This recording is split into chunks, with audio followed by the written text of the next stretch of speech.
Want more torque on the trails or less buzzy revs on the highway?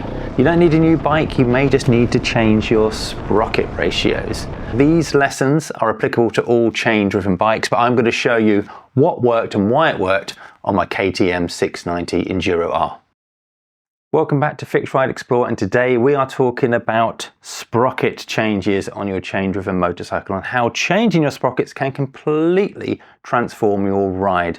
We're going to talk about the core concepts behind this and the ratios that you need to understand. I'm also going to give you some real-world examples of the combinations that I run on my KTM 690, and I'll let you know what combination I'm going to be riding for the rest of the year.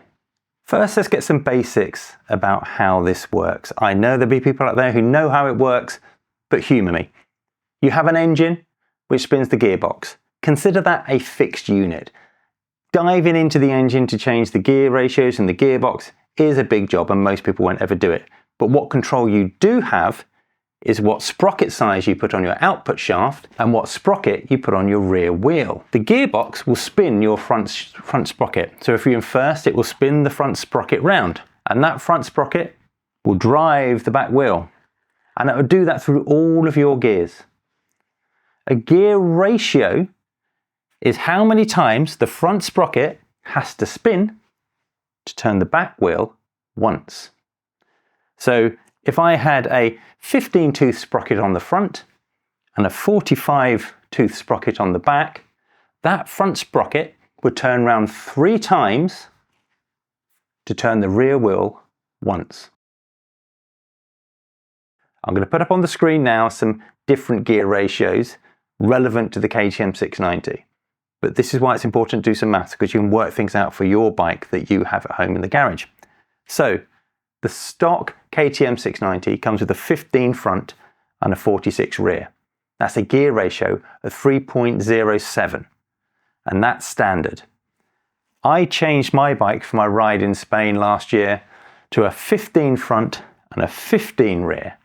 Now that is trail focus. It's really, really torquey, which means it's got a gear ratio of 3.33, which means the front sprocket has to spin round 3.33 times to spin the back wheel round once.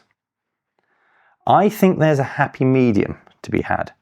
So after this video, I'm going to replace the rear sprocket and I'm going to put a 48-tooth rear sprocket on there. And that gives it a gear ratio of about 3.2. And there's a reason I'm doing this. When I'm running the 50-tooth rear sprocket, it's lovely on the trails. It's lovely when you're doing hill climbs. It really, really is. You're not having to feather the clutch as much. You've just got the torque from the engine hitting the back wheel as it needs to. But it's too extreme. When I was doing the transit routes in between trails, the bike was revving a little bit too high for me. So I think a sweet spot for the way I ride is 15 on the front and 48 on the rear. And as I said, that gives it about a gear ratio of 3.2. It may not seem a lot, but in the real world, that's a big difference. You can really feel it. You can feel it when you're off-road, you can feel it on the clutch, you can feel it through the vibrations of the bike when you're cruising down the highway. So I'm going to be trialing a 48 rear and a 15 front. And in fact, if I know that I'm going to be doing thousands of miles of tarmac, for those tarmac sessions, I'm going to put a 16-tooth on the front and leave the 48 on the back.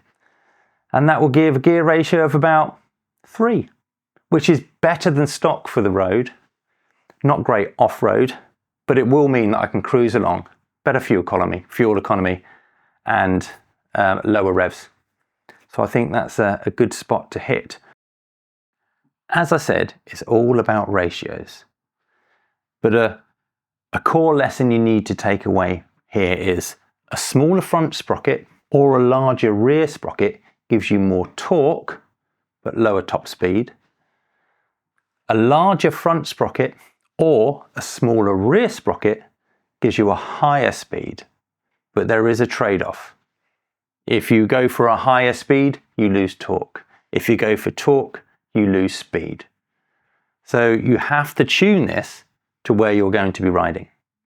So now we're going to talk about the considerations. If you make any changes to your sprockets, front or back, it will affect the chain. If you make the rear sprocket smaller, the chain is going to get looser. If you make the rear sprocket bigger, the chain is going to get tighter. And exactly the same with the front. There's also something else that you need to be very, very careful of, and that is the chain sliders. So you've got a chain guide here, and as you can see, if you look really closely, my 50 is on its limits. You know, it's almost touching all the time. I wouldn't want to go much bigger than a 50 on the rear of a KTM 690 Enduro R. Also, I really don't like dropping the front sprocket down too small. That's why I've gone for a larger rear than a smaller front, simply because you reduce the size of the front sprocket. I have heard reports that it wears the chain a little bit quicker. I've not experienced that myself, but what I am very conscious of is the chain slider here on the swing arm. If this starts getting smaller, it brings the chain really, really close to the swing arm here. It's going to wear this chain slider out really, really quickly.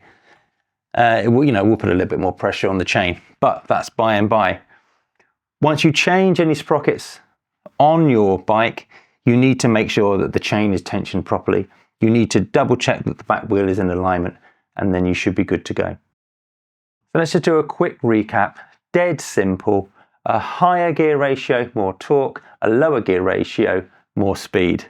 And you get that by, if you want a higher gear ratio, reduce the front or increase the rear. A lower gear ratio, increase the front and reduce the rear. There are some considerations, as I did mention, but I'm going to be going for a 48 with a 15 front, and I'm probably going to swap the 15 to 16 if I'm hitting the highway. That's it for now. Thank you very much.